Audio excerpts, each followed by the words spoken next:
हमारा सिलेबस में क्या है, इसकी समझ आपको होनी चाहिए। मैथ आपको जो भी तैयारी करना है, आप डायरेक्ट उछलकर तैयारी नहीं कर सकते, चाहे आप 6 to 8 का हो, है ना। आपकी समझ ही आपको मैथ को क्लियर करता है। आप 1 to 5 की तैयारी कर रहे हैं तो भी मैथ आपके लिए बिल्कुल इंपॉर्टेंट हो जाता है कि आपकी तैयारी क्या होना चाहिए। आज मैं आपको लेकर के आया हूं जेटेड मैथ पार्ट 1 का, और यह आपका क्लास का प्रथम पार्ट है, और यहीं से आपका क्लास हम शुरू करते हैं। और यह क्लास आपके लिए बहुत ही इंपॉर्टेंट है। आप ध्यान रखिए कि इस बार अगर आपने जेटेड को चूका तो लगभग फिर आपको 5 से 10 साल चूकना होगा। इसलिए वन टाइम में जेटेड हमको पास करना है, मींस करना है, चाहे किसी भी परिस्थिति में पास करना हो। आप अपने आप को कमजोर नहीं समझेंगे, क्योंकि आपको मालूम है कि आप दुनिया का अनमोल रत्न हैं और आपकी जन्म ही अनमोलता से हुई है। तो आपको अपने आप को साबित करना होगा कि इस बार हमको जेटेट नहीं चूकना है, चाहे आप पहले दे चुके हों या आपकी प्रथम बार हो। जेटेट देने से कोई नौकरी नहीं लग जाएगी, लेकिन हाँ, नौकरी की जब एग्जाम होगी तो उसमें आपको बैठने की मौका मिलेगा। अगर आप जेटेट ही पास नहीं करेंगे तो आपको बैठने का मौका नहीं मिलेगा। बात से आपको आज हम लोग समझेंगे गणित को, मैथ, और मैथ में भी 1 to 5 के लिए क्लास है ज्यामिति का। और इसमें हम आज समझेंगे कि आकृति एवं स्थानिक समझ, है ना। आपको आज का जो क्लास है उस क्लास में आपको समझना है कि आकृति बना हुआ है, चाहे गोल आकृति बना हुआ हो, ध्यान से मेरी बात को समझिएगा, चाहे आकृति गोल बना हुआ हो, त्रिभुज आकार का बना हुआ हो, घनाभ आकार का बना हुआ हो, सिर्फ लाइन खींचा हुआ हो, सिर्फ बिंदु दिया हुआ हो, तो ज्यामिति हम पढ़ रहे हैं। पढ़ क्या रहे हैं? ज्यामिति। ज्यामिति एक ऐसा सब्जेक्ट है, मतलब मैथ का ऐसा पार्ट है कि इशारों से समझना होता है, और इशारा से ही आपको समझना है कि कह क्या रहा है और इसका रहस्य क्या निकलेगा। गणित बनाने वाले स्टूडेंट की समझ यह होना चाहिए कि चोर चोरी कर रहा है और उसमें कुछ छाप छोड़ दिया है, और उसी से आपको पकड़ना है कि यह सॉल्यूशन कहां से होगा। यानी अगर आप मैथ सॉल्यूशन कर रहे हैं तो आप सीआईडी ऑफिसर हैं, कहां से हमको सॉल्यूशन चाहिए इसकी पकड़ आपको होना चाहिए, है ना। तो आज का वीडियो में हम लोग पढ़ेंगे कि बिंदु क्या है, रेखा क्या है, किरण किसे कहते हैं, रेखाखंड क्या है, वक्र रेखा क्या होता है, सरल रेखा क्या होता है, बंद रेखा क्या है, त्रिभुज क्या है, चतुर्भुज क्या है, पंचभुज क्या है, रेखा कोण क्या है, समकोण क्या है, इन सभी पर हम बात करने वाले हैं। अधिक कोण क्या है ना। तो मेरे साथ आप बने रहिए और एकक को देखते हैं। इसके बाद आपको इसमें कम से कम 20 से 25 एमसीक्यू कराएंगे, जो H TET, R H TET, यानी अदर स्टेट में टेट में पूछा हुआ प्रश्न। तब आपको भरोसा होगा कि सर के साथ क्लास में हमने बैठा तो और जगह जो टेट में पूछा हुआ है उसको हम कितना आसानी से सॉल्व कर पाए। तो चलिए सबसे पहले बात करते हैं, आपका टॉपिक में है बिंदु। हम बात करते हैं बिंदु के बारे में, है ना। बिंदु क्या है, किसे कहते हैं, और इससे प्रश्न कैसा बनता है। ध्यान से देखिएगा, मेरा पहला क्या है, बिंदु। बिंदु जब हम इस तरह से डॉट लगाकर उठा लिए, यानी कि हम एक पेंसिल रखे और पेंसिल को रख करके उठा लिए, है ना, यानी कि जिसकी लंबाई, चौड़ाई, ऊंचाई कुछ भी ना हो, यानी सिर्फ एक क्या हो, डॉट के समान हो। ध्यान से बात को समझना आप, और यहीं से आपका 1 नंबर फाइट हो जाएगा। बिंदु किसे कहते हैं? जो सिर्फ डॉट के समान हो, न उसकी लंबाई हो, न चौड़ाई हो, न ऊंचाई हो, उसको हम लोग बिंदु कहते हैं। और गणित बिंदु से ही शुरू होता है, खास करके ज्यामिति। आप देखे होंगे शादी पार्टियों में जो शुभ तिलक लिखा हुआ होता है, जब वह बढ़ रहा हो तो आप तो देख लिए, कभी बंद पढ़ के रखा हुआ हो तो आप ध्यान से देखना, वहां जो शुभ तिलक लिखा हुआ था उस सभी जगह मरकरी का एक एक बल्ब लगाया हुआ था। उसी तरह से इसी बिंदु से रेखाखंड, रेखा, किरण, इस सब का निर्माण हुआ है। यानी असंख्यक बिंदु, मतलब अनंत बिंदु जिसकी गिनती नहीं की जा सकती है, असंख्यक बिंदु, इतना बिंदु है, इतना बिंदु है, इतना बिंदु है जिसको हम गिन नहीं सकते। उसी से किसका निर्माण हुआ है? रेखा का। उसी से किसका निर्माण हुआ है? किरण का। यानी बाप अगर बोले तो बाप बिंदु है। अब इसके सब कुछ जो आप देखेंगे वह सब बिंदु से निर्माण है। क्लियर? बिंदु किसे कहते हैं? जिसकी कोई लंबाई, चौड़ाई, ऊंचाई कुछ भी नहीं होता, यानी एक डॉट के समान होता है, उसको हम लोग बिंदु कहते हैं। उम्मीद करते हैं आप समझ गए होंगे। प्रश्न आएगा, फटाक से आपको टिक लगाना है, और अंत में आपको हम प्रश्न भी देंगे जो अदर स्टेट में, टेट में पूछा गया है। दूसरा पॉइंट था आपका रेखा, है ना? रेखा किसको कहेंगे? रेखा। अब हमारे पास पॉइंट है रेखा। रेखा ध्यान से समझेंगे। जब हमने कहा कि बिंदु को एक डॉट के समान होता है, यानी असंख्यक बिंदु से बना हुआ को हम लोग रेखा कहते हैं। अब इतना असंख्यक है कि हमको देखने में लगता है कि सब एक दूसरे में सटा हुआ है ना? यानी हम कह सकते हैं जिसकी दोनों सिरा का पता नहीं है कहां तक जाएगा। इसको भी और बढ़ा सकते हैं, इसको भी और बढ़ा सकते हैं। अब ये कोई जरूरी नहीं है कि ऐसी रेखा होगा, यह रेखा ऊपर नीचे भी हो सकता है ना? यह कहां तक जाएगा गारंटी नहीं है, और ये कहां तक जाएगा गारंटी नहीं है। हम इसको क्या बोलेंगे? रेखा। अब आपके दिमाग में आएगा कि सर ऐसे रहेगा तब, तो इसको भी रेखा कहेंगे। देखिए, रेखा पहचानने का तरीका है, ये जो तीर का निशान देख रहे हैं ना, ये रेखा है। शॉर्ट हिट में समझो, जिसकी दोनों सिरा का कोई नहीं देखा उसी को कहते हैं रेखा। जिसकी कोई अंत बिंदु ना हो, दोनों सिरा का कोई नहीं देखा, उसी का नाम है रेखा। यानी दोनों सिरा कहां जाके रुकेगा इसका कोई गारंटी नहीं है, तब उसका नाम क्या हो जाएगा? रेखा। यानी हम जब अगर किताबी लैंग्वेज में बोले, आपको टीचर नहीं बनना है, फिर भी समझना है आपको, जिसकी दोनों सिरा, जिसकी दोनों सिरा का कोई अंत बिंदु ना हो, का कोई अंत बिंदु न हो, उसे रेखा कहते हैं, है ना? इसकी कोई अंत बिंदु नहीं है, ठीक है? इसका कोई अंत बिंदु नहीं है, इसका कोई अंत बिंदु नहीं है, इसका कोई अंत बिंदु नहीं है, इसका कोई अंत बिंदु नहीं, कहां तक जाएगा कोई गारंटी नहीं है, ठीक है? इसको हम लोग क्या बोलेंगे? रेखा। क्लियर? अभी तक आपने दो चीज सीख लिया, रेखा किसे कहते हैं और बिंदु किसे कहते हैं। अब आ जाओ आप किरण पर। कौन सा वर्ड पर समझिएगा आप? किरण पर। किरण ध्यान से समझिएगा, किरण किसको कहेंगे, ठीक है? जिसकी एक बिंदु तो अंत है लेकिन एक बिंदु अनंत है, उसको हम लोग क्या कहेंगे? किरण। ध्यान से समझेंगे आप, ठीक है? जिसकी एक बिंदु तो अंत है पर एक बिंदु अनंत है, उसको क्या कहेंगे? किरण कहेंगे। किरण को समझने के लिए किरण पर आ जाओ। किरण कहां से निकलता है? सूर्य से, है ना? तो आप सूर्य बना लो, आप बना लिए होंगे सूर्य।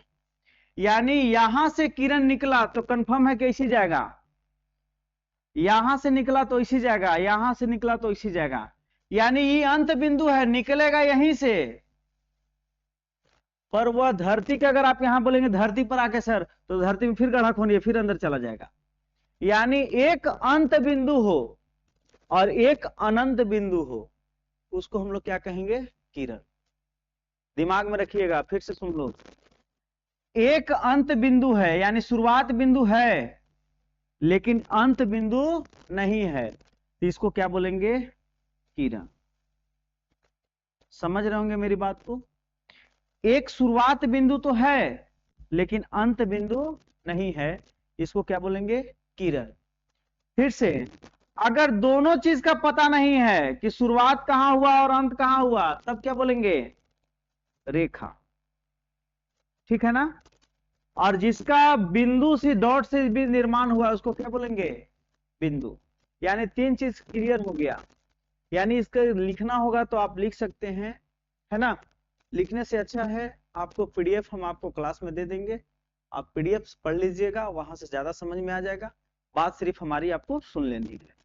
यानी एक अंत बिंदु हो और एक अनंत बिंदु हो, उसे किरण कहते हैं।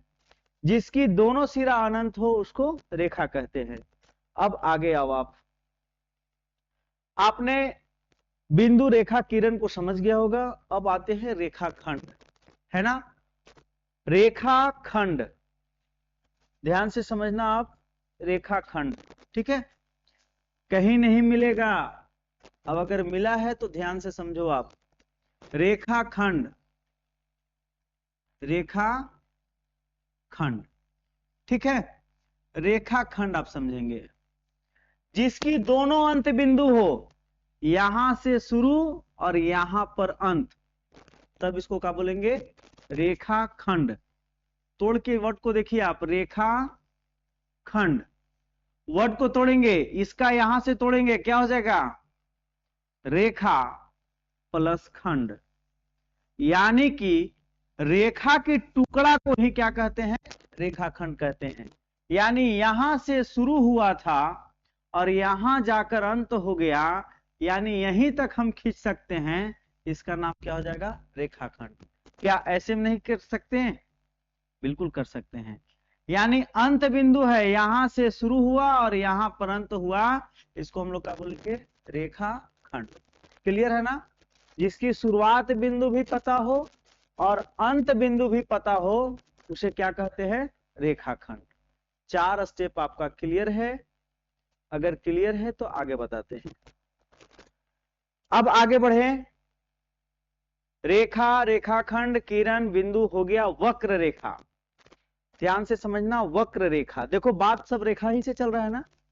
और रेखा का पैदाइश कहां से है? बिंदु से। अब और वक्र रेखा, वक्र मतलब होता क्या है? ध्यान से देखना आप।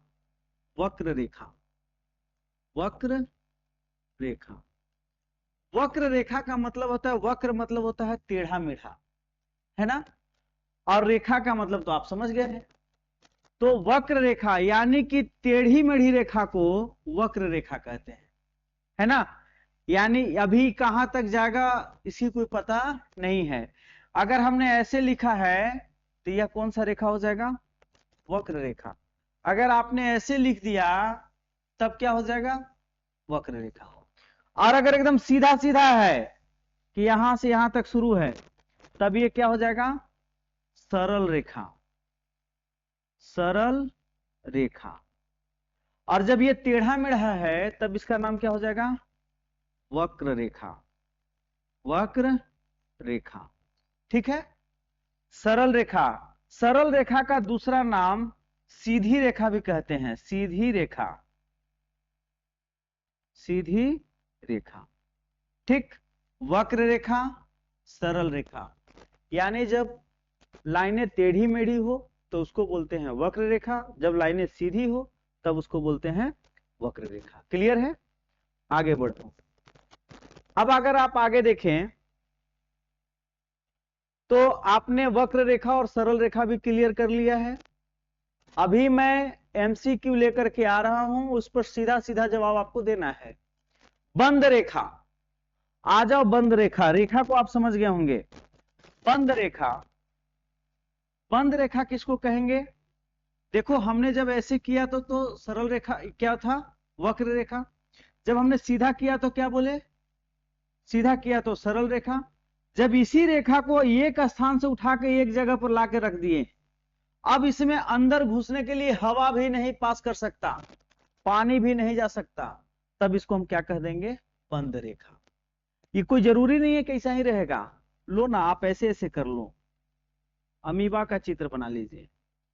अब बताओ आप इसमें अंदर कैसे जाएंगे, तब भी इसका क्या नाम होगा, बंद वक्र रेखा। देखो रेखा कैसा है, टेढ़ा। अब जो टेढ़ा मेढ़ा है, लेकिन क्या कहीं से आप अंदर घुस पाओगे, नहीं, तब बंद हो गया ये, तब इसका नाम क्या हो जाएगा, बंद वक्र रेखा, बंद वक्र रेखा। ठीक है, इसका सरल रेखा, इसका वक्र रेखा। यहां तक आप क्लियर हो जाएंगे, क्लियर है। आगे आप बढ़ो, अगर जब आप आगे बढ़ेंगे तब आप आ जाता है भुज। ठीक है, क्या है, त्रिभुज। अब आप त्रिभुज के अर्थ समझो।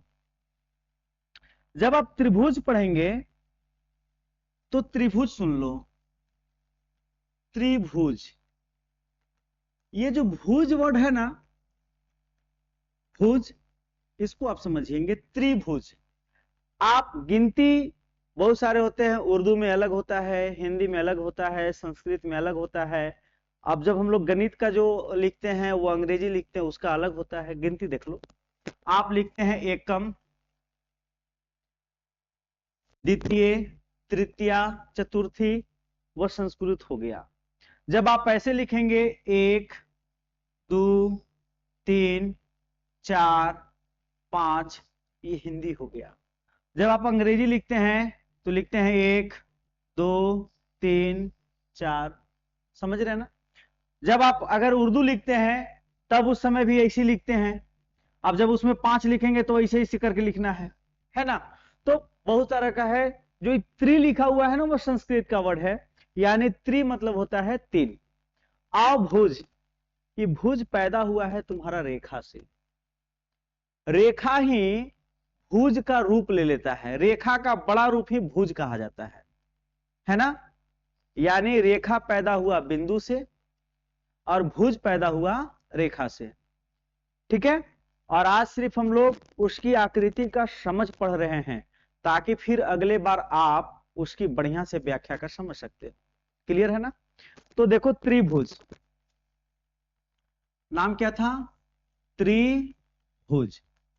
जब त्रिभुज की बात कर रहे हैं तो जब त्रिभुज जैसे ही करेंगे तो आप बच्चे का टीचर बनोगे या आप बच्चे के बारे में सोचेंगे तो बच्चा सीधा समोसा पर सोचता है कि एक समोसा लेंगे वही त्रिभुज है। और समझाना भी आपको यही है, और प्रश्न में भी आएगा एक समोसे की आकृति किसके समान होता है, त्रिभुज, चतुर्भुज, पंचभुज की, इनमें से सभी, है ना। तो जब समोसा आप लोगे तो वह कैसा आकृति है, त्रिभुज का। अब आप देखेंगे हमने एक किरण ऐसे खींचा, यानी रेखा, एक रेखा हमने ऐसे खींच दिया और एक रेखा हमने ऐसे खींच दिया। हम तो रेखा कैसे भी खींच सकते हैं। अब इसी रेखा को हम अगर मान लो कि इसको हटा देते हैं,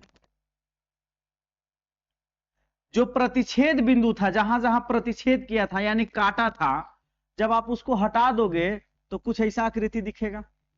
ध्यान से देखेंगे आप, कुछ ऐसा आकृति दिखेगा, दिखेगा ना। यही त्रिभुज है, यानी 3 भुजा की आकृति को ही त्रिभुज कहते हैं। 3 भुजा, भुजा कौन सा है, रेखा ही भुजा है, रेखा ही भुजा है, यानी 3 गो जहां भुजा नजर आ गया उसको त्रिभुज कहते हैं। ठीक है, अब ये दिमाग में नहीं आना चाहिए कि त्रिभुज ऐसने होगा, त्रिभुज ऐसन भी हो सकता है, ये भी क्या है, त्रिभुज। त्रिभुज ऐसे भी हो सकता है, ये भी क्या है, त्रिभुज। त्रिभुज ऐसे भी हो सकता है, ये भी क्या है, त्रिभुज। यानी इस सब को गिनना है, 1 2 3, 1 2 3, 1 2 3, 1 2 3, यानी 3 भुजा का जो निर्माण हुआ है वही त्रिभुज है। और ये भुजा कहां से आया, रेखा का प्रतिच्छेद ही भुजा का निर्माण करता है। समझ रहे हैं ना। रेखा का प्रतिच्छेद यानी रेखा जहां जहां कटता है वही भुजा का निर्माण करता है, यानी कटा हुआ रेखा भुजा बन जाता है। वर्ड समझना, ब्याह की हुई लड़की को देवी लगा दिया जाता है। जब तक शादी नहीं था वह कुमारी थी, और जब शादी हो जाता है तो उसी के पीछे देवी लगा देते हैं। सेम एज, मैं इतना अंदर से इसलिए बता रहा कि एक टाइम में आप समझ जाओ। वही रेखा जब कट जाता है तो वह भुजा बन जाता है, यानी जब रेखा प्रतिच्छेद करता है तो उसको भुजा बोलने लगते हैं, और जब रेखा कटता नहीं है तब वह रेखा है। तो देखो यहां कट गया था, प्रतिच्छेद रेखा को क्या नाम दे देंगे? भुज। क्लियर है? यानी 3 भुजा से बना है तो त्रिभुज। अगर 4 भुजा कटा है, 4 रेखा आपस में कट गया, ये इधर गया था, ये इधर गया था, ये इधर गया था, ये इधर गया था, अब यहां से सिर्फ आप यहां तक देख रहे हो, तब इसका नाम क्या हो जाएगा? चतुर्भुज। उसी तरह से जब आप ऐसे देखोगे तब इसका नाम क्या हो जाएगा? तो आप देख रहे हो ना, यहां एक कटा, एक यहां कटा, यानी 1, यहां कटा तो 2, यहां कटा तो 3, यहां कटा होगा तो 4, यहां कटा होगा तो 5, यहां कटा होगा तो 6। यह षष्ठभुज हो गया। यानी 6 भुजा तो षष्ठभुज, 5 भुजा तो पंचभुज, 4 भुजा तो चतुर्भुज, और 3 भुजा तो त्रिभुज। भुजा पैदा कहां से हुआ? रेखा से। रेखा पैदा कहां से हुआ? बिंदु से। क्लियर है ना? आगे आओ, अब हम आगे चलते हैं। आपने त्रिभुज समझ गया होगा, चतुर्भुज भी समझ गया होगा, पंचभुज भी समझ गया होगा। अब आते हैं रेखाकोण। क्या? रेखाकोण। फिर क्या पढ़ेंगे? समकोण, है ना? रेखाकोण समझना आप। रेखाकोण, ध्यान से इसी का अर्थ को तोड़ो, आप क्लियर है ना? रेखा कोण। आपने रेखा पढ़ा, मान लीजिए कि हमने एक रेखा ऐसे रखा था सीधा, ठीक है, और फिर मान लेते हैं कि एक रेखा हम इधर से कर दिए, तो जहां रेखा प्रतिच्छेद करता है, तो प्रतिच्छेद यहां किया, तो जब प्रतिच्छेद यहां किया तो इधर चाहे इधर, है ना, ये क्या कहलाएंगे? कोण कहलाएंगे। जब हम इस भाग को हटा दें, देख लेना आप, जब हम इसको हटा देते हैं, है ना, जब इसको हम हटा देते हैं तो आप ध्यान से देखेंगे इसको,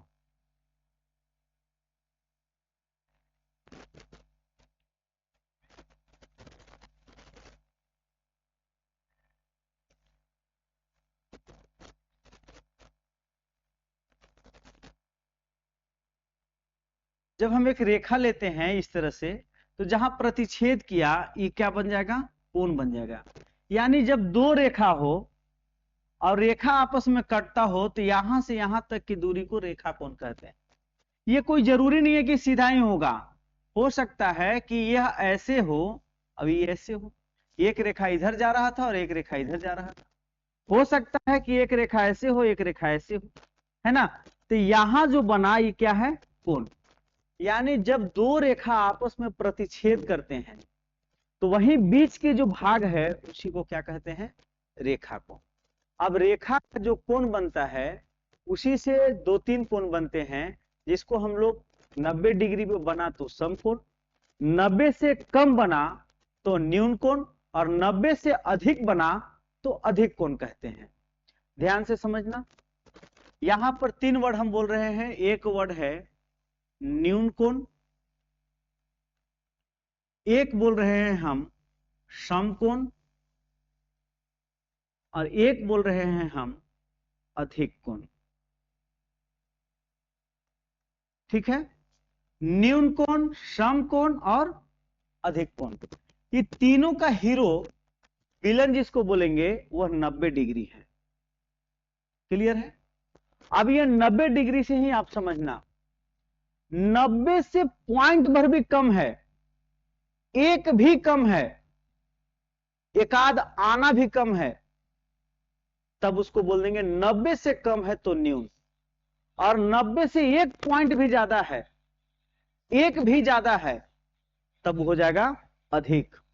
अब पूरा पूरी 90 है तब वो हो जाएगा समकोण। समझ रहे हो ना हम क्या कह रहे हैं? यानी इस तीनों की परिभाषा बोलने का हीरो कौन सा हो जाएगा? 90। 90 जो है यही तीनों का परिभाषा है। यदि पूरा पूरी 90 हो तो समकोण। 90 से थोड़ा बहुत भी कम हो, यानी आप बोलोगे सर 89 तो न्यून कोण, 88 तो न्यून कोण, ठीक है, डिग्री लगाते जाना। बोलेंगे 7 डिग्री तो न्यून कोण, यानी एक भी कम है तो न्यून कोण, पूरा पूरी 90 है तो समकोण, और 90 से थोड़ा बहुत भी अधिक हो गया यानी 91 डिग्री तो तुरंत बोलना अधिक कोण, 105 डिग्री तो अधिक कोण। क्लियर है ना?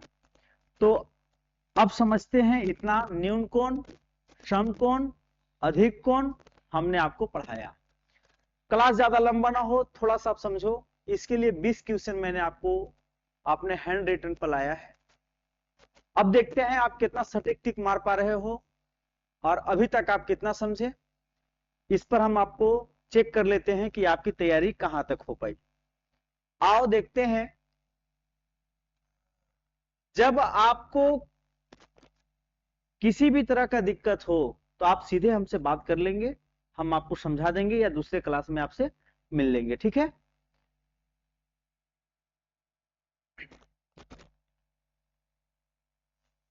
अभी हम लोग पढ़ रहे थे आकृति एवं स्थानिक समझ, है ना?